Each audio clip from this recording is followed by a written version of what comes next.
और क्या हमारी इतिहास की किताबों में झूठी और अधूरी कहानियां दर्ज हैं? क्या हमें गलत इतिहास पढ़ाया गया और क्या अब इतिहास के पुनर्लेखन की जरूरत है? इसके उलट सवाल यह भी है कि क्या गलत इतिहास पढ़ाए जाने का ही एक नैरेटिव हमेशा सेट किया जाता रहा? तो इन तमाम सवालों पर आज एक बड़े पैनल के साथ चर्चा होगी इतिहास पर आर पार। तो इतिहास को लिखे जाने की मांग, दोबारा लिखे जाने की मांग कोई नई नहीं है, इससे पहले भी उठती रही है। तो आज इसी पर चर्चा करने के लिए हमारे साथ खास मेहमान इस वक्त मौजूद हैं। वीएचपी से विजय शंकर तिवारी जी हमारे साथ इस वक्त मौजूद हैं। हमारे साथ प्रज्ञा भारती जी मौजूद हैं। इसके अलावा फिरोज बख्त अहमद साहब हमारे साथ आ गए हैं। आप फॉर्मर चांसलर हैं मौलाना आजाद नेशनल उर्दू यूनिवर्सिटी के। और दिनेश कपूर जी हमारे साथ मौजूद हैं, आप हिस्टोरियन हैं। बहुत स्वागत है आप सभी का। और इस तरफ आप देख रहे हैं हमारे साथ प्रोफेसर दिनेश वार्ष्णेय मौजूद हैं, associate professor history Delhi university.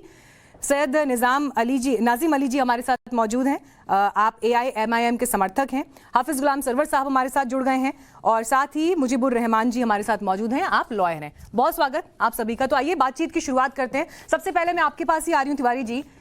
Prithviraj Chauhan film के जरिए एक बहस तो नई तरीके से फिर शुरू हो गई, लेकिन सवाल यह है कि क्या गलत इतिहास पढ़ाया गया है? किसी समाज के लिए आखिर इतिहास की आवश्यकता क्यों पड़ती है? हमारा जो इतिहास है वो हमारा प्राचीन है। इतिहास एक तो अपने सारे पूर्वजों के विषय में, अपने देश के विषय में, अपने समाज के विषय में पूरी जानकारी सबको मिले, और दूसरा उससे हम प्रेरणा लेते हैं। जिन लोगों ने हमारे देश के लिए, समाज के लिए और इस सारे मानवता के लिए काम किया है, कम से कम उनके विषय में पूरी जानकारी मिले। ये इतिहास का एक पूरा एस्पेक्ट है जो हमारे सामने आता है। लेकिन आप मानते हैं इतिहास गलत पढ़ाया गया? बिल्कुल बिल्कुल गलत पढ़ाया गया। देखो 1980 ये जब ये सेकुलर हमारे देश में, ये हम ये कह सकते हैं कि हरिश्चंद्र को सत्य सिखाने की कोशिश की गई। हमारे देश को ये कहा गया सेकुलर देश बनाने की कोशिश की। ये तो पहले से ही पंथ निरपेक्ष था। अगर पंथ निरपेक्ष नहीं होता तो इस देश में बहुत सारी संस्कृतियां कैसे पलती बढ़ती? पहले से ही ये सेकुलर देश था। 1980 में और उसके बाद ये सारा क्रम शुरू हुआ। उसके पहले मैं जब 8वीं और 7वीं में पढ़ता था तो मैं देखता था कि पृथ्वीराज भी बहुत अच्छे से पढ़ाए जाते थे, उस समय महाराणा भी बहुत अच्छे से पढ़ाए जाते थे। लेकिन उसके बाद मैंने देखा कि महाराणा प्रताप, शिवाजी, गुरु गोविंद सिंह जी, एक जो बड़ी लंबी श्रृंखला है, जिन्होंने देश के लिए लड़ा, जिन्होंने समाज के लिए लड़ा, जिन्होंने हिंदू धर्म को बचाने के लिए लड़ा, उनके इतिहास को बहुत काट छाट कर बहुत थोड़ा कर दिया गया। उनके पुरुषार्थ को बहुत थोड़ा कर दिया गया। उनके पुरुषार्थ को एक तरीके से नगण्य कर दिया गया। केवल आप 5-5, 6-6 पीढ़ी आप देखते जाइए। आप बाबर के बाद हुमायूं के बाद जहांगीर, शाहजहां और औरंगजेब, आप पूरी श्रृंखला पढ़ लीजिए। ये कह रहे हैं आप महाराणा प्रताप का पूर्व श्रृंखला अपने समय में पढ़ा, धीरे धीरे ऐसा हुआ कि उन चीजों को गायब करना शुरू कर दिया गया या कम करके दिखाया गया। ऐसा हुआ क्या एग्जैक्टली? और अगर हुआ तो क्यों? ऐसा बिल्कुल हुआ, और ऐसा इसलिए हुआ कि इतिहास को तोड़ना मरोड़ना राजनीतिक एक मजबूरी बन गई थी। अगर आप ये पृथ्वीराज चौहान की बात कर रहे थे, इसमें मैं उस दिन यहीं आप ही के चैनल पे देख रहा था, वो आए हुए थे अक्षय कुमार और उनके द्विवेदी जी जो डायरेक्टर हैं। उन्होंने एक बात कही जिससे मैं बहुत चौंका। उन्होंने ये कहा कि ये पृथ्वीराज रासो पर बेस्ड हिस्ट्री है, विच इज़ नॉट ट्रू। बिल्कुल पृथ्वीराज रासो हिस्ट्री नहीं है। वो एक दरबारी कवि की अपने राजा के प्रति चाटुकारिता भरे वर्णन है। जब वो ये कहते हैं कि वो उनको अंधा करके ले गए या वो करके ले गए, इट्स नॉट। मेरे पास किताब है, मैं लेके आया हूँ, मेरी लिखी हुई, तो आप मत विश्वास कीजिए, पर जो बदायूनी की लिखे हुए क्रोनिकलर हैं उस टाइम के, उसमें लिखा हुआ है कि उनको सारस्वती के पृथ्वीराज चौहान जब सेकंड जो दूसरा युद्ध हुआ तराई में, उसमें जब वो हारे तो उनको वहीं पर ही वॉज स्लेन, ये लिखा हुआ है। आप कहेंगे तो मैं बता दूंगा आपको। और ये क्यों हुआ? हमारा देश गुलाम 800 वर्षों के लिए इसलिए हुआ कि पृथ्वीराज चौहान ने, जब वो पिछली बार आया था, पिछले साल जब आया था मोहम्मद गौरी, उसको इतनी बुरी तरह हराया था और इतनी बुरी तरह उसको घायल कर दिया था कि उसको स्ट्रेचर पे लिटा के युद्ध क्षेत्र से बाहर ले जाना पड़ा। अब सवाल ये होता है कि उसको ले जाने कैसे दिया? ये थे हमारे आदर्श। वो एक ऐसे नियम थे हमारे लिए। युद्ध ना एक उत्सव था। आपसे लड़े, आप हार गए, ठीक है, हार गए ना, हार गए आप, वो हार, अब जाओ। हम लोग नहीं मारते थे घायल को, हम लोग नहीं मारते थे पीठ में छुरा, हम लोग किसी स्त्री को, किसी बालक को, किसी वृद्ध को, किसी शस्त्रहीन से नहीं लड़ते थे। लेकिन ये सारी बातें आप जो बोल रहे हैं ये बच्चे पढ़ रहे हैं आज की ये तारीख नहीं में? पढ़ रहे, नहीं पढ़ ये रहे। नहीं पढ़ रहे, ठीक है। यही तो प्रॉब्लम है। प्रोफेसर दिनेश, ऐसा क्यों हो रहा है?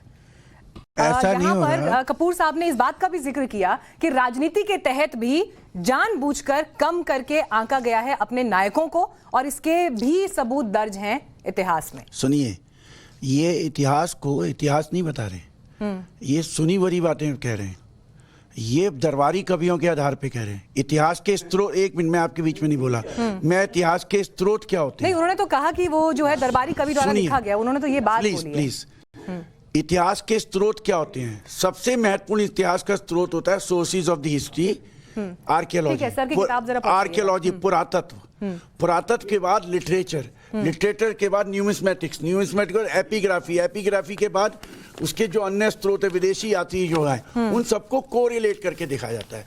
इतिहास शुरू होता है मानव के उद्भव से, इतिहास शुरू नहीं होता 11वीं शताब्दी से या 7वीं शताब्दी से। सर ऐसे तो फिर बहुत इतिहास हो सुनिए, मेरी जाएंगे बात ना। सुनिए, प्लीज। सर अभी बात हो रही है हाँ। कि आपने क्या अपने नायकों को कम करके आंका है अपने इतिहास में, मुद्दा ये है। किसी नायक को कम करके नहीं देखा, पूरा सिलेबस पढ़ लीजिए आप। ऐसा नहीं है? नहीं है। आप इस बात पे कायम हैं? सुनिए, प्राचीन भारत के इतिहास में, मैंने अभी इनको वहां रूम में सिलेबस पढ़ के सिखाया था दिल्ली यूनिवर्सिटी का, पूरे हिंदुस्तान में वही सिलेबस पढ़ाया जाता है।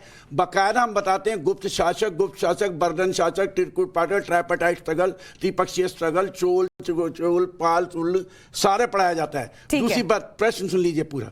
इतिहास क्या है? इतिहास आम जनता का इतिहास है, व्यक्ति का इतिहास नहीं है। ये नहीं कह सकता कि 70 साल में सूरज मैंने ही निकाला है, ये नहीं कहा जा सकता। ठीक है, जरा एक बार किताब लाइए जरा। मैं आज एनसीईआरटी की किताब अपने साथ लेकर आई हूं क्योंकि मुझे पता था ये बिंदु इस चर्चा में आएगा, और मैं चाहती थी कि कम से कम देश के सामने आज उसका हम एनालिसिस भी करें। और इस वक्त मेरे पास ये किताब है जो मैं आपको दिखा रही हूं। सर एक सेकंड, जरा आप प्लीज इसे होल्ड करेंगे एक सेकंड के लिए, ठीक है? आप क्योंकि सर ये कह रहे हैं कि ऐसा है नहीं, तो मेरे पास ये इस वक्त एक किताब है, ये कक्षा 8 की किताब है जो इस वक्त आप देख रहे हैं। कक्षा 8 के बच्चों को जो ये किताब पढ़ाई जाती है, आप भी देख लीजिए इस तरफ, आप लोग भी देख लीजिए, ठीक है? इसका ये पेज मैं फोल्ड करके अलग से लेकर आई हूं। ये है पेज नंबर 56, और इस चैप्टर में दरअसल स्वतंत्रता संग्राम जो रहा है पूरा, उसकी कहानी बयां की गई है। और पेज नंबर 56 जो इस वक्त कक्षा 8वीं का ये मेरे हाथ में आप इस वक्त देख रहे हैं, मेरठ से दिल्ली तक, एक लाइन पढ़ रही हूं सिर्फ आपके लिए। मेरठ से दिल्ली तक 8 अप्रैल 1857 को युवा सिपाही मंगल पांडे को बैरकपुर में अपने अफसरों पर हमला करने के आरोप में फांसी पर लटका दिया गया। मंगल पांडे, जिसे हम 1857 की क्रांति का सबसे बड़ा नायक मानते हैं, उस नायक के बारे में 8वीं कक्षा की इस किताब में सिर्फ एक लाइन है, सिर्फ एक लाइन। क्या आप 8वीं कक्षा के बच्चों को इतना मैच्योर नहीं मानते कि वो मंगल पांडे के बारे में, अब सुनिए, आप सुनिए, अब इसी पे सुनिए, सिर्फ एक लाइन सर, सुनिए, पूरी बात सुनिए। जब हम, अरे सुनिए तो सही, आप, सर सवाल तो आपका सुनिए। नाम क्या है पहले बताइए। सर आप मेरा सवाल सुनिए। आप नाम छोड़ दीजिए सर, नाम की कोई चिंता नहीं है, मीनाक्षी, ठीक है? बात नाम सुनिए। गुम जाएगा सर, नाम गुम जाएगा, मीनाक्षी, छोड़िए सुनिए आप। सर, नाम गुम जाएगा, नाम छोड़िए, या तो सवाल आप मुझे सुनिए। सवाल बोल रहे हैं, सवाल उसके ये बाद है, बीच में मत बोलिएगा। बिल्कुल नहीं सर, सवाल ये है कि एनसीईआरटी की किताब में, 8वीं की कक्षा की किताब में जो मैंने एक लाइन पढ़ी है मंगल पांडे की, सिर्फ इस एक लाइन में उस पूरे नायक को समेट दिया गया। दूसरी किताब मेरे पास कक्षा 7 की भी है, ये भी मैं आपको दिखा देती हूँ, और इसमें करीब 44 पेज है जिसमें मुगलों का जिक्र है, करीब 44 पेज, पेज नंबर 31 से लेकर पेज नंबर 74 तक, जिसमें दिल्ली के शासकों का पूरा जिक्र किया गया है। और इसमें जहां पर मंदिरों का जिक्र किया गया है, मंदिर क्यों नष्ट किए गए, इसमें बकायदा ये लिखा गया है मंदिर नष्ट किए गए। 9वीं शताब्दी से जो है पूरे किस्से कहानियों का यहाँ पर दर्ज किया गया है। औरंगजेब के बारे में यहाँ कोई जिक्र ही नहीं है। सुनिए, क्यों ना समझा जाए कि एक नैरेटिव सेट किया गया है, और क्यों ना इस पर शक किया जाए? अब आप मुझे बताइए। सुनिए, आपने 2 किताबों का रेफरेंस दिया, एनसीईआरटी का 7वीं क्लास और 8वीं क्लास। मीनाक्षी जी, आपको पता है एक साइंस है पेडागोगी। पेडागोगी में हम बकायदा एस्टिमेट करते हैं कि किस क्लास के बच्चे को कितना तक देना है, उसके बाद हमें उसको नहीं देना। उसके बाद वो 10वीं 11वीं 12वीं में जाएगा, वहाँ मिलेगा। उसके बाद वो BA first year second year third year में जाएगा, वहाँ मिलेगा। उसके बाद वो एमए में जाएगा, वहाँ मिलेगा। उसके बाद वो स्पेशलाइजेशन करेगा पीएचडी में।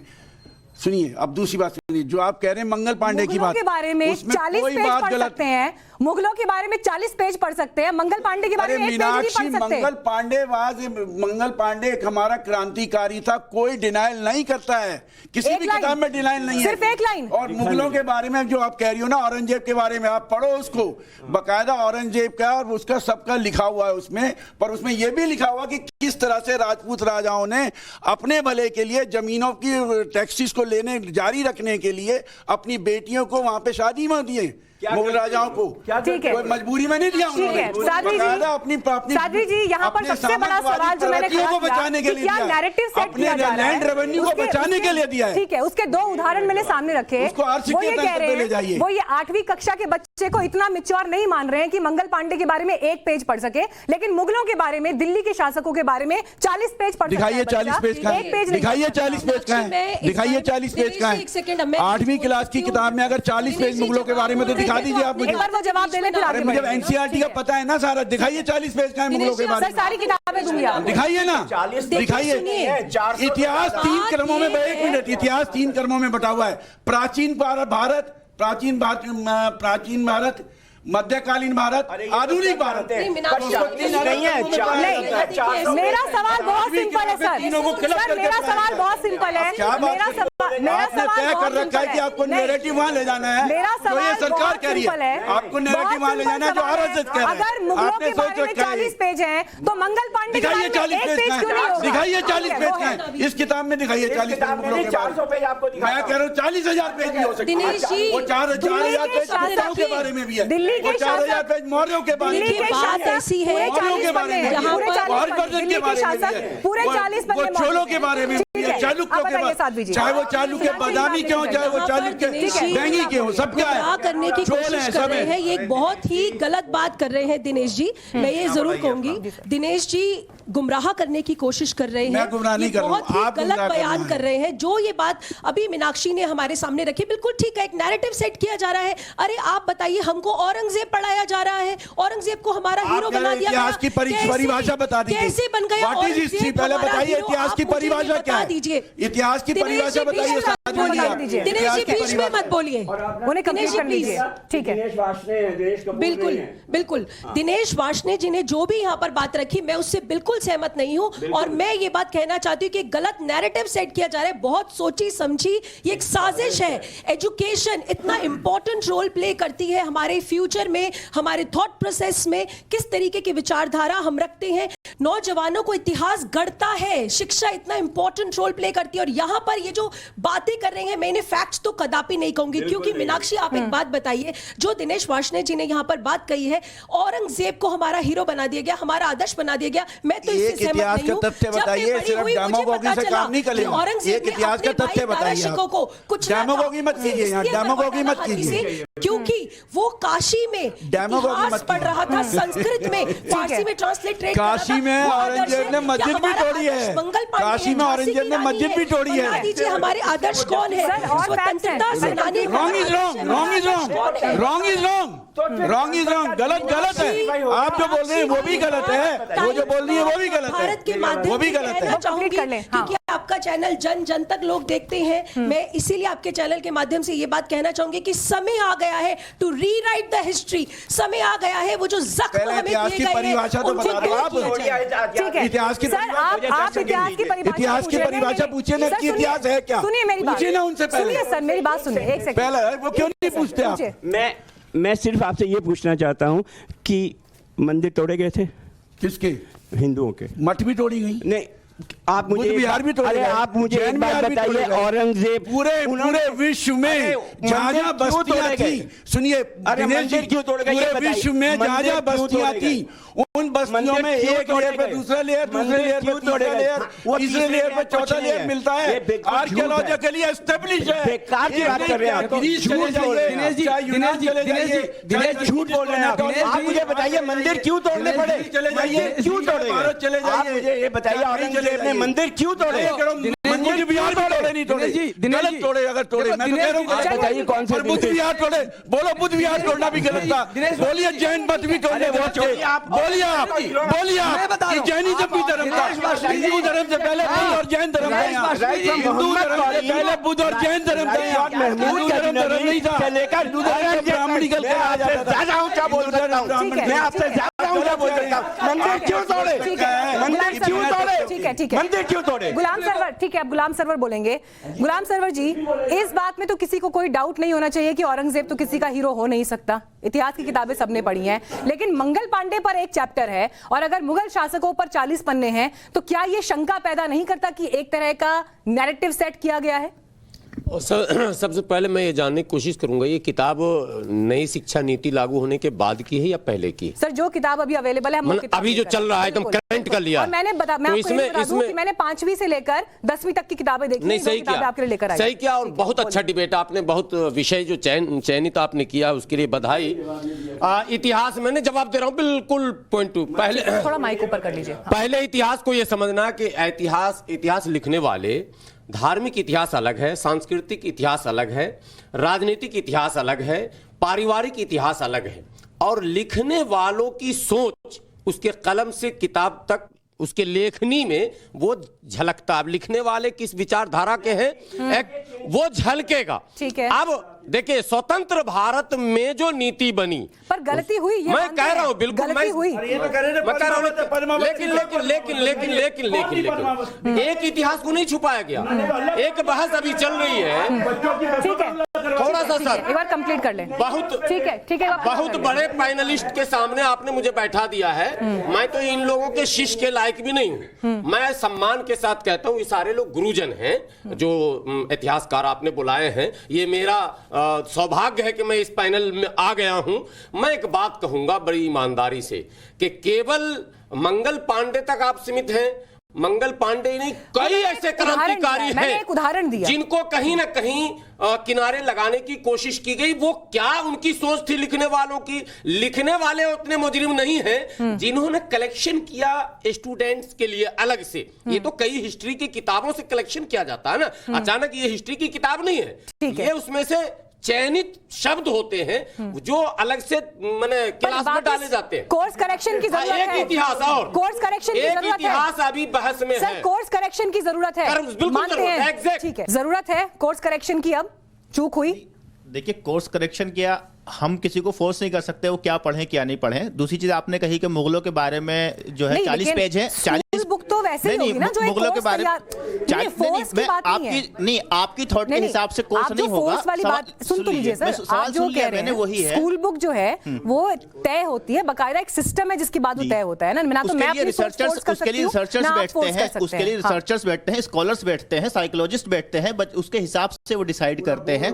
पूरा बोर्ड होता है, वो डिसाइड करता है, एक आदमी नहीं डिसाइड करता है। पूरा एक बोर्ड होता है, उसमें वोटिंग भी होती है टॉपिक्स के लिए, चैप्टर्स के लिए। ठीक है। लेकिन यहां पर आपने कहा कि 40 पेज हैं और मंगल पांडे के लिए नहीं। मैं बता दूं कि ऐसे 1 लाख मंगल पांडे 1857 के अंदर शहीद हुए। 1 लाख से भी ज्यादा हिंदुस्तान की सारी रियासतों के लोग, सारे जो मौजूदा लोग थे राजा, उन्होंने सबने मुगल को बहादुर शाह जफर को अपना नेता माना और उनके नेतृत्व में 1857 की लड़ाई की क्रांति की शुरुआत करी।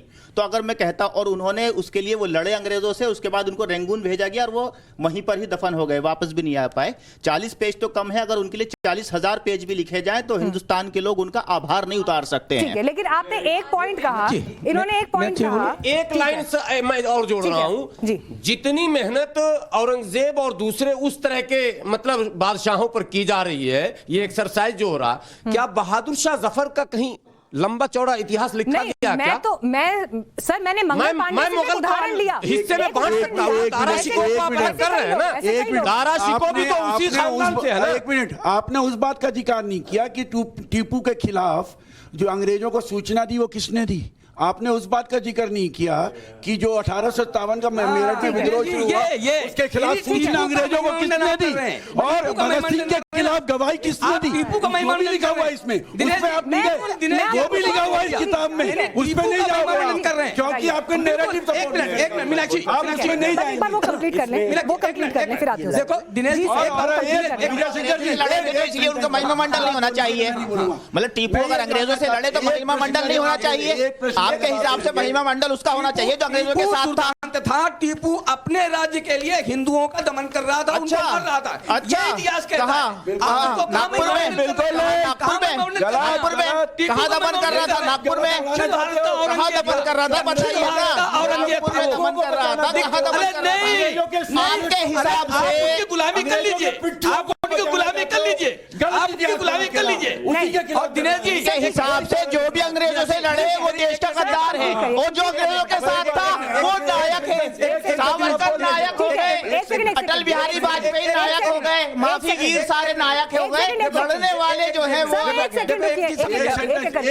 पहले वो कंप्लीट करेंगे प्लीज। नहीं सर, आप बोल चुके हैं, उनको बोलने दीजिए। वो कंप्लीट करें, मैं फिर आपसे जवाब दूंगी। देखो भारतवर्ष का इतिहास 2000 साल पुराना नहीं है, ये लाखों वर्ष पुराना है।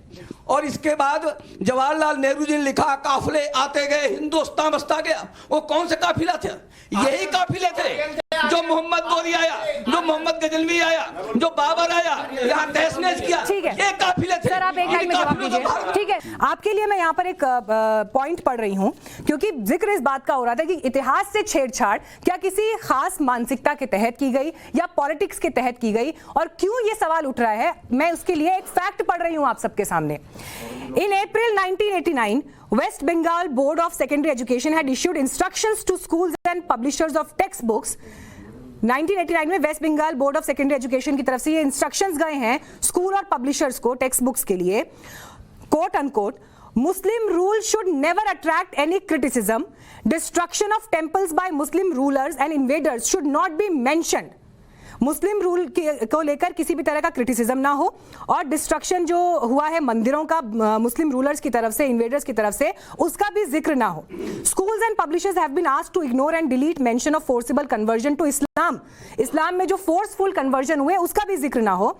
सम academicians have felt that these corrections, quote unquote, were politically motivated and that they are censorship. अब आप क्या कहेंगे इस पर? I fully agree with this. I have no difference. मेरी इससे कोई तो सर इसीलिए तो सवाल है, मेरी प्रश्न इसीलिए तो सवाल उठाना है। मीनाक्षी आप बोलने ही नहीं देती, मुश्किल ये है। मुझे इस बात की खुशी है इस सर, देश में कि कम से कम आखिरकार आप ये कह रहे हैं कि ऐसा हुआ। इस देश में सिर्फ तुर्क और मंगोल नहीं आए, इस देश में सिर्फ तुर्क और मुगल नहीं आए, इस देश में शक आए, कुषाण आए, हूण आए, यूचीज आए, कनिष्क आए। कनिष्क भी उतना ही अच्छा शासक था जितना अच्छा शासक अकबर था। राजा अशोक मौर्य भी उतने अच्छे शासक थे, अच्छा था जितने अच्छे अकबर अच्छा था। शाहजहां थे। इतना और औरंगजेब के समय में 40,000 हिंदू ब्यूरोक्रेसी सबसे ज्यादा थी। रणथंभौर के ये जानना चाहता हूं मरवा दिया के समय में बड़े बड़े हिंदू अफसर वो सबसे ज्यादा क्यों थे फिर? अगर औरंगजेब का सपोर्ट नाज़िम मलिक को माइक दीजिए। आज भी औरंगजेब के लिए जिस तरह की बातें हो रही हैं, ये कैसे हो सकता है? ये कैसे मुमकिन है? क्या हम जानबूझकर कुछ तथ्यों को देखना नहीं चाहते या अपनी आंखों पर एक ऐसा चश्मा लगा लेते हैं कि हमें देखना ही नहीं है? बॉस, ऐसी परिस्थिति है, बताइए। ठीक है नाज़िम अली, क्यों औरंगजेब किसी का भी हीरो कैसे हो सकता है? कैसे हो सकता है? सावरकर भी नहीं हो सकता। हीरो है तो हीरो हो सकता है। आपका हीरो है? हाँ हीरो है तो औरंगजेब आपका हीरो है? आपका परेशानी क्या है? नहीं औरंगजेब आपका हीरो है? नहीं आपका हीरो है? नहीं परेशानी क्या है? नहीं मैं वही जानने की कोशिश कर रही हूँ। औरंगजेब से परेशानी क्या है? नहीं औरंगजेब आपका हीरो है, भारत में रह रही है, आपका हीरो है औरंगजेब, हीरो है हमारा, आपका हीरो है। ऐसा कौन सा महान काम किया उसने? आप बताइए। कौन सा महान काम किया? मना कर दिया कि जूते नहीं मारो। ऐसा कौन सा कौन सी किताब पढ़कर आए सर? आप बताइए मुझे, आपने कौन सी किताब पढ़ी? आपने औरंगजेब को कहाँ से पढ़ा? आपने कौन सी पाठशाला से औरंगजेब को पढ़ा? पूछ रही हूँ, एक ऐसा बादशाह जो अपने खाने का खर्च टोपियां बुन के अपना खाना खर्च चलाता हो, एक ऐसे बादशाह पे आप कौन से हिंदुओं को कत्ल किया? कौन से हिंदुओं को कत्ल किया? कौन से हिंदुओं को कत्ल किया? अरे उसने तो अपने परिवार के साथ ज्यादती की, अपने परिवार के साथ ज्यादती की। कोई ऐसा नहीं है कि मुल्क तरक्की नहीं किया मुगलों के शासन में। तो फिर बात तो वहां तक जाएगी कि राम राज्य में एक शूद्र शंभू को मार दिया गया था, शूद्र संभुक को क्यों मार दिया गया? शिक्षा प्राप्ति की नहीं, शूद्र संभुक को मारा गया। ठीक है। राम राज्य में शूद्र संभुक को इसलिए मारा गया कि वो दलित होते हुए पढ़ाई तालीम हासिल करना चाहता था, पढ़ना चाहता था। आपको बर्दाश्त नहीं होगा औरंगजेब, शूद्र संभुक को मारा गया। अगर दलित अगर तालीम हासिल करना चाहेगा तो आप पढ़ने नहीं देंगे, आप उसका गला दबा देंगे, आपसे मारना पसंद करेंगे।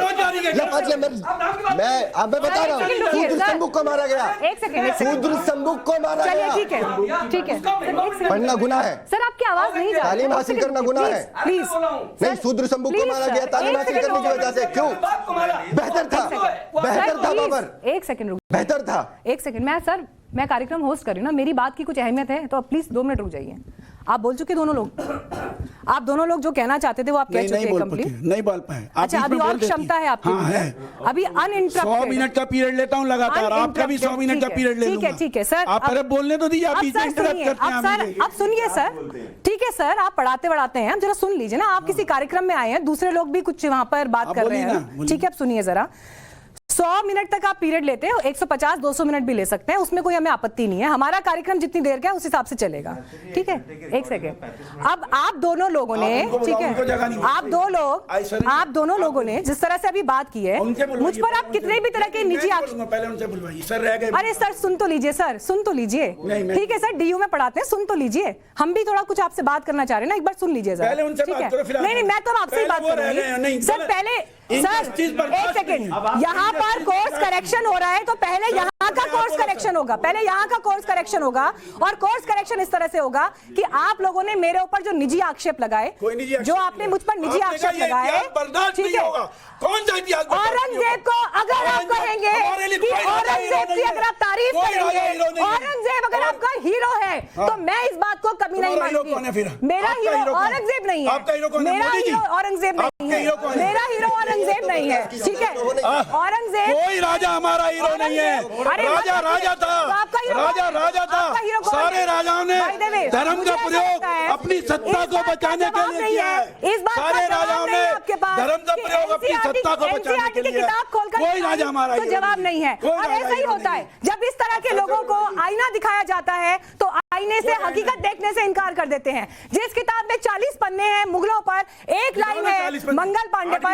अरे आपके सामने दिखाई, आप देखना नहीं चाहते अपने चश्मे से, आप देखना नहीं चाहते, आप अपने चश्मे से देखना नहीं चाहते सर, दिक्कत ये है, ठीक है? और दूसरी बात, मुझे ये कोर्स करेक्शन करना पड़ेगा, मुझे ये कोर्स करेक्शन करना पड़ेगा कि यहाँ पर बैठकर आप जिस तरह से औरंगजेब का महिमा मंडन कर रहे हैं, ये दिक्कत आपकी है, ये दिक्कत आपकी है। ये दिक्कत इसलिए है क्योंकि आप सही पढ़कर नहीं आए, आप पढ़कर नहीं आए, ठीक है? आप पढ़कर नहीं आए। भक्त साहब मुझे ये बताइए, ठीक है भक्त साहब, मुझे ये बात बताइए कि आज एक राष्ट्रीय चैनल पर बैठकर जो लोग औरंगजेब को अपना हीरो बता रहे हैं, कौन सी किताबें पढ़कर आए हैं, कौन सी किताबें पढ़कर आए हैं? और जब इन लोगों से सवाल पूछ लिया जाता है तो इन्हें ऐसा लगता है कि दूसरा इंसान बीजेपी का है।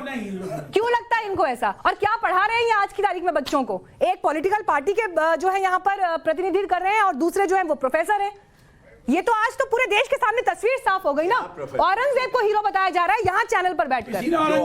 मीनाक्षी साहिबा, लोग औरंगजेब को हीरो, मीनाक्षी साहिबा इजाजत है तो बोलूं? औरंगजेब को हीरो बता रहे हैं, वो क्या? अपने शब्द आप मेरे मुंह में मत डालिए, अपने शब्द मेरे मुंह में मत डालिए। हमने दिनेश भाई इजाजत है तो मैं बोलूं? टेलीविजन पूरी रिकॉर्डिंग मीनाक्षी जी, आपने जो कहा वो दर्शक लाइव देख रहे हैं, ठीक है? लाइव। मीनाक्षी जी बोलिए, अगर इजाजत है तो बोलूं? बिल्कुल सर, बोलिए। हाथ जोड़ के निहायत इज्जत और एहतराम और सम्मान के साथ दिनेश जी, आपको जितने मेरे दोस्त बैठे हैं, मैं सिर्फ चंद मिनट लूंगा। 35 मिनट बाद मुझे मौका दिया गया है, कोई मुझे इसकी फिक्र नहीं है। मैं टेलीविजन के ऊपर अपना चेहरा देखने नहीं आता, मैं वो सही बात करने आता हूं जो हिस्ट्री में सही उसको जायज ठहराया जाएगा। मैं प्रैक्टिसिंग मुस्लिम हूं। ये जो डिबेट है मीनाक्षी साहिबा, मुझे उससे कोई गर्ज नहीं है कि औरंगजेब को कौन हीरो समझता है, कौन जीरो समझता है। मैं चाहता हूं कि आज की तारीख के बाद जो अब हमारे 75 साल मनाए जाएंगे, उसके बाद जो तारीख पढ़ाई जाए हमारे बच्चों को, ठीक है, पहली जमात से लेकर 12वीं जमात और हायर स्टडीज़ में भी वो सही तारीख पढ़ाई जाए। मैं सब जगह तारीख के डिस्कशन में बैठता हूं, मैं रिक्वेस्ट करूंगा कोई बीच में ना बोले। मैं GNU में भी बैठता हूं और उनके एक्सपर्ट हैं, उनकी मैंने एक बात सुनी। उन्होंने एक छोटा सा वाकया बताया चांदनी चौक का। जब अंग्रेजों से हिंदुस्तानी लड़ रहे थे, हिंदू मुस्लिम सिख ईसाई आपस में लड़ रहे थे, तो चांदनी चौक में एक राम प्रसाद गुड़ वाले थे। वो क्या करते थे, जो एक्टिविस्ट थे जो अंग्रेजों के खिलाफ लड़ रहे थे, हिंदू मुसलमान मिलके, वो क्या करते थे कि उनको पैसा देते थे कि अंग्रेजों के खिलाफ लड़ो।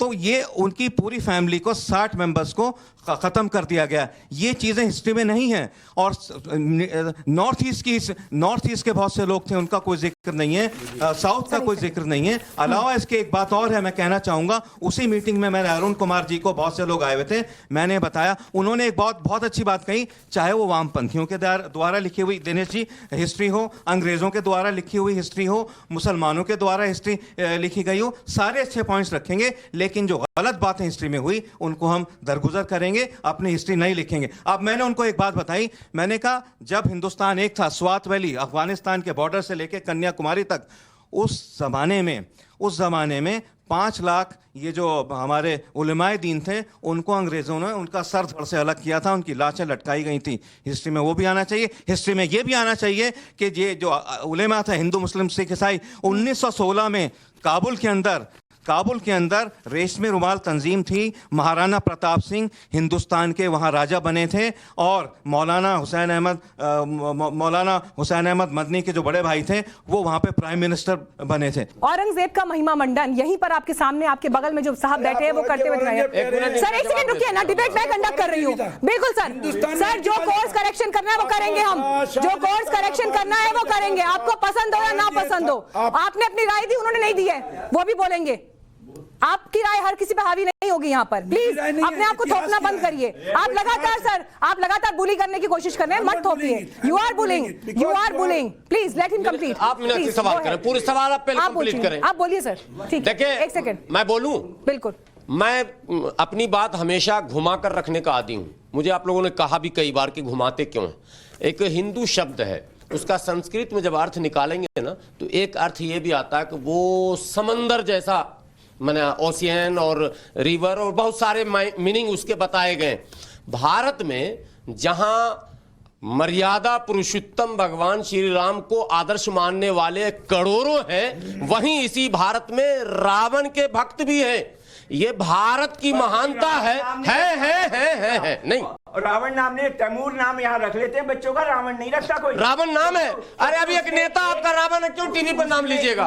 वो घूम रहा पूरे भारत में, भाषण कर रहा, चुनाव लड़ रहा। आप सर समझा कीजिए बात को। देखिए यही चीज है यहाँ भारत की महानता में। एक ये भी है कि जहां लोग राम के भक्त हैं, वहीं रावण के नाम लेने वाले भी मौजूद हैं।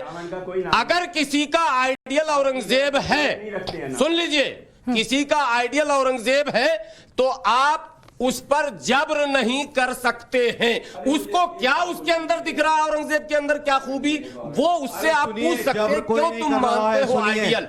हम नहीं मानते हैं, आप नहीं मानते हैं, सुन लीजिए सरवर सारे लोग नहीं मानते हैं, लेकिन भारत में रहने वाले अगर कोई मानते हैं तो आप ये नहीं कह सकते हैं कि ये तो होने ही नहीं। ठीक है, मैं सिर्फ ये कहना चाहूंगा, सुनिए सरवर साहब, आपने लफ्ज हिंदू इस्तेमाल किया। मैं कहना चाहूंगा हिंदुस्तान के 95% हिंदू, दे आर काम cool and compose like cucumber, ठंडे हैं। लेकिन हम लोग कुछ इस तरह की बातें करते हैं, वर्गला देते हैं, उनको भड़का देते हैं, इंसाइट कर देते हैं। उससे हम लोगों को, मुस्लिम कम्युनिटी को बचना चाहिए। आप अच्छी बात कर रहे हैं, बैलेंस करना चाहिए हमें। ठीक है सर, कपूर साहब को दीजिए। अब मेरी बात जरा 10 सेकंड के लिए सुन लीजिए। इस देश में सिर्फ 4 जो इस धरती की मिट्टी से पैदा हुए हैं, वो 4 रिलीजन हैं, हिंदू, बुद्ध, जैन और सिख। जो इस्लाम धर्म आया है वो बाहर से आया है, सऊदी अरेबिया से, टट्टुओं पे जब वो घोड़ों पे दौड़ाते हुए आए थे, उनका धर्म है ये। वो यहाँ आए, उन्होंने जबरन इस देश पे काबू किया, हमने उनको भी स्वीकार किया। हमने ऐसा नहीं कि हम लोग गुलाम रहे, हमने उनसे लड़ाई भी की, हारे भी, जीते भी, लेकिन उनको हमने स्वीकार किया। अब वो ये चाहते हैं कि साहब जिस घर में हम लूटने आए थे उसके मालिक बन जाएं। बिल्कुल सही कहा दिनेश भाई, हमारा डीएनए एक है, जैसे सरसंघ चालक ने कहा था, ठीक है, सर, आप मोहन कंप्लीट भागवत करिए, ने, मैं आपके पास हम इसी आऊंगी। धरती के हैं, इसी सर, आप मिट्टी के कंप्लीट बने हुए करिए, हैं, फिर ठीक दिनेश है। जी बोलेंगे। आज मुसलमान है, बिल्कुल ठीक है, हम we are rooted to our religion, चलिए, एक साथ लेकिन होगा। हमारा सर, हमारा आपकी मजहब बात कहता है हुब्बुल वतनी निस्फुल ईमान, हमारी आधी फेथ आधा इस्लाम, मुल्क से जिस जमीन पे रहते हैं मोहब्बत करना है, बाकी सब आधा है, उसको हमें फॉलो करना चाहिए। We don't follow prophet Mohammad peace be upon him, अगर हम उनको फॉलो कर लें तो सारी समस्या खत्म हो जाए। मुस्लिम ठीक है, शुड सर, नॉट आपकी बात बी complete विल नॉट होगी। Be under scanner. मैं ये कह रहा हूँ कि ये जो हमारे घर में घुस के हमारे घर के मालिक बने कुछ सालों के लिए, अब ये अपना ये जिद छोड़ दें, वो नहीं रहा, गज़बे हिंद नहीं बनेगा, ठीक है। गज़बे हिंद नहीं बनेगा, ठीक ये है। इसको अब गज़बे हिंद नहीं बनाया जाएगा। मैं एक जिससे जवाब लूंगी वो भी ये बोलना चाहते हैं सबसे प्रोफेसर। पहले आप देखिए, प्रागैतिहासिक भारत प्री हिस्ट्री में किसी भी देश का जो गॉड था या गॉडेस थी, देवी या देवता, वो सब प्राकृतिक थे। सूर्य देवता, जमीन देवता, इंद्र देवता, क्योंकि नेचर को वो उससे इफेक्टेड थे। उसके बाद उसमें पुरुष की या महिला की आकृतियां लगी, वो सब हमने लगाई। हर धर्म का पैदावार हमने किया है। अब अगर आप कहते हैं कि इस्लाम बाहर से आया, तो बुद्ध धर्म भी तो यहाँ से गया, श्रीलंका में गया, थाईलैंड में गया, वहां पे वो राज कर रहे हैं ना भाई, वहां पे राज कर रहे हैं ना। आप कह दोगे जी वो आक्रांत है, नहीं। माइग्रेशन और अमालगेशन की थ्योरी पढ़िए। दूसरा आप जो कह रहे हो, आपका एक भी प्राइमरी सोर्स आपने कोट नहीं किया। सर, मुझे पूरा का पूरा गलत इतिहास बोल रहे हो। सर, आप एक बात एक बताइए। मिनट, ये रेशियल डिस्क्रिमिनेशन, नहीं, चिल्लाने से कुछ नहीं होगा, चिल्लाने से इतिहास मत बताइए। चिल्लाने से बात नहीं बनेगी। बच्चों को जहर मत दीजिए। ठीक है, ये गलत बोल रहे हैं आप जहर दे रहे हैं। मीनाक्षी जी। कादिर, आप बात बोलिए। ऐसी है कि दिनेश जी बिल्कुल यहाँ पर बैठे हुए अपमान कर रहे हैं हमारे देवी देवताओं का। भारत में अवतारवाद का सिद्धांत है, देवी देवता अवतार लेते धर्म में भी हैं। अवतारवाद। कैसी बात करते हैं ये? बुद्ध धर्म में भगवान भी राम theory ने of अवतार लिया, माँ incarnation सीता ने अवतार लिया, बुद्ध शिव धर्म में भी शक्ति अवतार है हुए उससे हैं। पहले। ये किस तरीके की बात जैन करते धर्म में भी हैं? और अवतार एक है। बात मैं जरूर यहाँ पे कहना चाहूंगी, क्योंकि बार बार निरंतर गंगा जमुना तहजीब का हवाला दिया जाता है। जानते हैं ये क्या बात है? मैं बताती जानते हूँ। ही नहीं गंगा अपने। हमारा घर है, उसमें मेरे घर मानोगे में, नहीं मीनाक्षी, आप। हमारे घर में हम थोड़ी देर के लिए बाहर गए, मेहमान आए, और जब आप वापस घर में लौटती हैं तो बोलते हैं ये घर मेरा है। तो आपने बोला ये घर तुम्हारा थोड़ी है, ये घर तो मेरा है। तो मेहमान ने क्या किया कि हमारे घर का मंदिर डिस्ट्रॉय कर दिया, पूरा ध्वस्त कर दिया, और उसके बाद कहते हैं अगर इस घर में रहना है तो आपको टैक्स देना पड़ेगा। हम आश्चर्यचकित कि टैक्स देना पड़ेगा अपने घर में रहने के लिए। उसके बाद कहते हैं आओ बैठो तुम्हें चाय पिलाता हूं, और जानते हो उस चाय का नाम क्या है? गंगा जमुनी चाय। हम ये चाय नहीं पिएंगे। यही ये चाहते हैं, ये बर्बाद करना चाहते हैं हमारे भारत के इतिहास को, और हम नहीं होने देंगे ऐसा। हम बिल्कुल भी ऐसा नहीं होने देंगे। ये भारत मेरे राम का भारत है, ये भारत मेरे शिव का भारत है, ये भारत औरंगजेब का भारत नहीं है। और अब फिर से नौजवानों को इतिहास पढ़ाना होगा। 28% जजिया। दिनेश जी, मैं एक मिनट, वो लगातार बोल रहे हैं, उनकी आवाज नहीं जा रही, आप मैंने बोलिए। प्रारंभ में ही अपनी एक बात रखी थी कि ये भारत 2000 साल पुराना मैं नहीं बस एक है। बात क्लियर करना चाहती हूँ, मैं जिसे उससे भी बोलने के लिए पुराना कह रही हूँ, है। आवाज उसी की लेकिन जा रही है। Dinesh Please make ji, sure। आपकी कम्युनिटी ने, आप प्रोफेसर कहते हैं तो प्रोफेसर लोगों ने ही उसके पहले के सारे इतिहास को माइथोलॉजी कह दिया, यानी सारा मिथक हो गया, सारी कहानियां हो गई, भारत का इतिहास खत्म हो गया।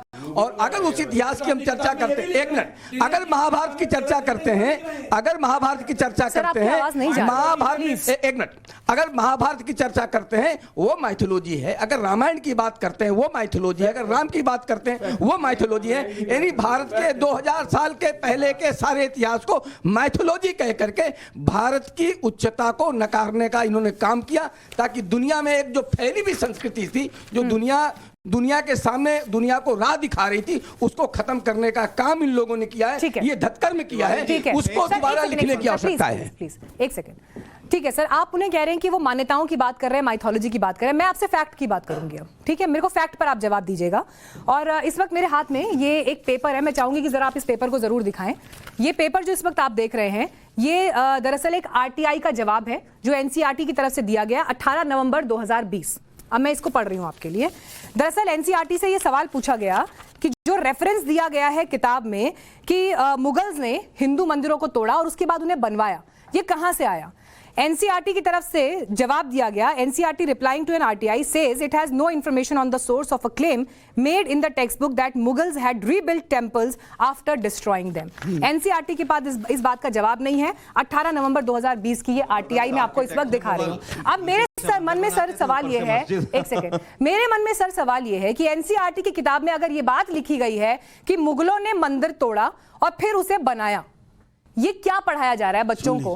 और क्यों ना ये माना जाए कि ये एक मानसिकता के तहत, एक पॉलिटिक्स के तहत पढ़ाया गया है? बड़ी अच्छी बात मैंने आपको पहले भी ये बताया था कि मंदिर टूटना या बुद्ध विहार टूटना या जैन विहार टूटना या मठ का टूटना, ये सब राजा राजाओं ने अपनी पॉलिटिक्स को, अपनी सत्ता को बचाने के लिए किया। नहीं, 2020 का पूछ रही हूँ सर। इस पे भी आ रहा हूँ, सुनिए। इसी पर जवाब दीजिए, टाइम कम है सर मेरे पास। बैकग्राउंड में जाऊंगा नहीं, अब आप बताइए। नहीं, आप मुझे इस पर बताइए सर, ये क्यों पढ़ाया जा रहा है? I am very sorry Meenakshi, history can't be taught in one sentence. I am very sorry. Sir, a clear answer Then you can be call given some in other 1 second. professor to teach in one sentence. Sir, you know what Please is call some happening? other Sir, what is happening? आप क्या कर रहे हैं sir बार-बार कि जो मैं आपसे बात पूछ रही हूँ आप उस पर नहीं जा रहे, आप बार-बार हिंदू राजाओं पर जाते हैं, ठीक है? लेकिन आप मुझे ये नहीं बता रहे कि बच्चों को ये क्यों पढ़ाया जा रहा है कि हिंदू मंदिरों को तोड़ा गया और फिर उनको मुगलों ने वापस बनवाया। और एनसीईआरटी के पास अगर इस बात का जवाब नहीं है, अगर आरटीआई में, आप मुझे इस पर क्लियर जवाब दीजिए। जितने भी रिलीजियस इंस्टॉलेशंस होती थी उन पे राजा लोग अटैक इसलिए करते थे, वो अपनी सत्ता को बचाने के लिए। फॉर उदाहरण के लिए औरंगजेब ने पहले सालों में कभी ये नहीं कहा कि मेरी इस वो जो उसको जो कहते थे कि सत्ता का इस्लाम खतरे में, जो एक वर्ड यूज होता है, क्या कहते हैं? सुनिए भाई सुनिए, वो जब साउथ इंडिया में फंस गया और उसने देखा कि मैं आगरा नहीं लौट पाऊंगा, तब उसने वो वर्ड यूज किया, to save his political rights, to save his power.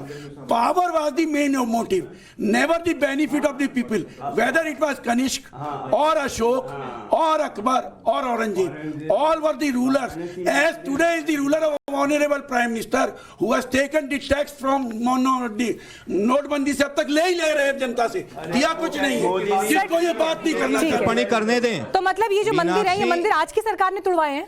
आप ये कह रहे हैं ये मंदिर आज की सरकार ने तुड़वाए हैं? बहुत इंपॉर्टेंट। 2500 शिवलिंग तोड़े, 2500 शिवलिंग। अरे सर, तो उसके लिए कोई प्रोटेस्ट कर रहा है क्या? चीफ मिनिस्टर उसके लिए कोई प्रोटेस्ट कर रहा है? उसके लिए कोई प्रोटेस्ट कर रहा है? प्रोटेस्ट कर रहा है कोई? अरे पर कोई प्रोटेस्ट कर रहा है सर? आप देखिए वहाँ पर हिंदू कितने खुश हैं, आप देखिए वहाँ लोग कितने खुश हैं, कितने खुश हैं लोग। क्या मंदिर मस्जिद की लड़ाई लड़वा रहे हो? मुझे एक्चुअली मंदिर मस्जिद की लड़ाई छोड़िए, मेरे सवाल का क्लियर जवाब नहीं मिल पाया, ठीक है? रोजगार की लड़ाई के बाद ये वही बात है कि आपसे ये पूछा जाए कि एनसीईआरटी में गलत क्लेम क्यों किया गया, तो आप बोलेंगे हिंदू राजाओं ने किया। आपसे पूछा जाए ऐसा क्यों हुआ, तो आप कहेंगे अरे महंगाई पे बात कर लो, लेकिन आप इस बात पे बात नहीं करेंगे, इस बात पे बात नहीं करेंगे कि बच्चों को गलत क्यों पढ़ाया जा रहा है, बच्चों को गलत क्यों पढ़ाया जा रहा है। एक पढ़ाने वाले प्रोफेसर इस बात का जवाब नहीं देंगे कि बच्चों को गलत क्यों पढ़ाया जा रहा है। ठीक है, मैं क्लोजिंग रिमार्क्स के लिए आ रही हूँ, मैं क्लोजिंग रिमार्क्स के लिए आ रही हूँ। रहमान जी, क्लोजिंग रिमार्क, ठीक है, आपकी तरफ से और फिर आपसे लूंगी बस क्लोजिंग रिमार्क्स, बताइए। देखिए बात हो रही है औरंगजेब की, अब कोई कह रहा है कि अच्छे थे, कोई कह रहा है हीरो नहीं थे। बात ये हो रही है सर कि गलत बात क्यों पढ़ाई जा रही है बच्चों को, इससे लेकर क्या कोर्स करेक्शन की जरूरत है? क्लोजिंग रिमार्क बता दें कि ये चीज जो है, ये वाली बुक में ये पेज, ये लाइन गलत है, कहीं ऐसा है ही नहीं, गलत नहीं पढ़ाया जा रहा है। अगर मुगलों की बात पढ़ाई जा रही है तो आपको लग रहा है कि गलत पढ़ाया जा रहा है। अरे सर, मैं पेपर आरटीआई हाथ में लेके खड़ी हूँ आपके सामने, देखिए इसे। नहीं है ये, उसका प्रूफ सर आरटीआई लेके खड़ी हूँ आपके सामने, नहीं है, एक आदमी ने आपके पास लिख के भेज दी, ये प्रूफ नहीं है। अरे सर आरटीआई लेकर खड़ी हूँ, होने का प्रूफ, ये आप आरटीआई को भी नहीं मानते? आरटीआई का रिप्लाई प्रूफ नहीं है अपने आप में। एनसीईआरटी ने जवाब दिया है, एनसीईआरटी ने जवाब दिया है, एनसीईआरटी ने जवाब दिया है, मुझे फुल फॉर्म याद है, प्रीति विहार दिल्ली में। एनसीईआरटी के जवाब का कोई आपके लिए मायने नहीं है, कोई मतलब नहीं है, ये रिप्लाई है सिर्फ, ये प्रूफ नहीं है। अरे सर जवाब, अंग्रेजी में जवाब को रिप्लाई ही कहते हैं, क्या बात कर रहे हैं आप? ये जब उन्होंने कहा है कि गलत हिस्टोरिकली नहीं, मुझे मालूम है ये एक रिप्लाई है, ये सिलेबस है दिल्ली यूनिवर्सिटी की, वहां पर ये सिलेबस है दिल्ली यूनिवर्सिटी का है। बख्श साहब, गुप्ता मुझे ये बात बताइए आप, मैं एनसीईआरटी की इनको कॉपी दिखा रही हूँ, ये इसे मानने के लिए तैयार नहीं है। मैं इन्हें ये बता रही हूँ कि कैसे वेस्ट बंगाल में ये आदेश दिया गया कि मुस्लिम्स की एट्रोसिटीज नहीं पढ़ानी है। अगर हर चीज के लिए आंख मूंद ली जाएगी तो सुधार की शुरुआत कहाँ से? बिल्कुल सही। दिनेश भाई, मेरे बड़े भाई दिनेश भाई, एक सेकंड मैं बात पूरी कर लूं, सुनिए। ऐसा है, देखिए ऐसा है, मैं एज अ प्रैक्टिसिंग मुस्लिम मैं बात एसिमिलेशन की करूंगा। ये बड़ा इंपॉर्टेंट टॉपिक है, हिस्ट्री का टॉपिक है। हिस्ट्री या तो बिगाड़ देगी या बना देगी। हिंदुस्तान बना हुआ है अल्लाह के शुक्र से, आगे भी बनाने के लिए हिस्ट्री में जो गलतियां हुई हैं उनको सही करना चाहिए। हाँ जी, एक फितरत है इस कौम की रही है हमेशा। जब कारगिल जीत गए थे तो एक जनरल गया परवेज मुशर्रफ के पास कि हम कारगिल हार गए, तो वो बोला कि हारेंगे तो तब जब मानेंगे। ये लोग नहीं मानेंगे। ये लोग नहीं मानेंगे। मुझे लगता है जब तक सर हम आपने- मानेंगे नहीं तो औरंगजेब अच्छा ही होगा। मुझे हम लगता है नहीं सर- मानेंगे, हम मुझे इतिहास ऐसा के लगता है- तथ्य भी नहीं मानेंगे, इतिहास के तथ्य भी नहीं मानेंगे, औरंगजेब इनके अच्छा ही गए। ठीक है। जो बात यहाँ पर अभी प्रोफेसर साहब ने कही, उनके तरफ से ये आया कि अगर आप मानने के लिए ही तैयार नहीं होंगे, वो भी तब जबकि तथ्य आपके सामने रखे जा रहे हैं, तो इससे आगे की बात कैसे होगी।